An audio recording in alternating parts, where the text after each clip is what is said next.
E partite dalla filanda Motta a Mugliano la campagna elettorale del Partito Democratico in vista del prossimo appuntamento con il voto a inizio giugno. Dedicato interamente all'ambiente, l'avvenimento organizzato dal responsabile regionale del settore Matteo Favero è stato di fatto anche il primo incontro con i candidati locali nella circoscrizione nord-est per il PD a Bruxelles. Accanto al capolista Stefano Bonaccini sono intervenuti i candidati veneti del PD alle europee, da Annalisa Corrado, responsabile dell'ambiente per il PD, al deputato padovano Alessandro Zan e poi la parlamentare europea uscente Alessandra Moretti, rappresentante dei Giovani Democratici Lorenzo Gennari e il consigliere regionale Andrea Zanoni.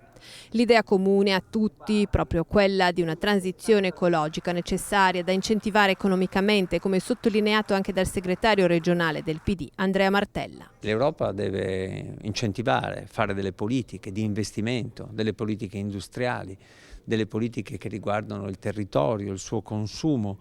L'Europa deve fare molto di più per essere l'Europa, ma io penso che non ci sia alternativa ad un'Europa forte, con una forte dimensione sociale, politica e che affronti nel suo divenire sempre più verde la transizione e i cambiamenti climatici. L'appuntamento nell'ex Filanda è stata poi l'occasione per presentare il candidato a sindaco a Mugliano Veneto, Giacomo Unilandi. Tra le questioni affrontate, la crescente disaffezione al voto. Votare è importante, io mi rivolgo veramente a tutti i cittadini del Veneto perché vadano alle urne e che sentano questo come un dovere morale e civico in una fase di cambiamento in cui noi ci giochiamo il futuro.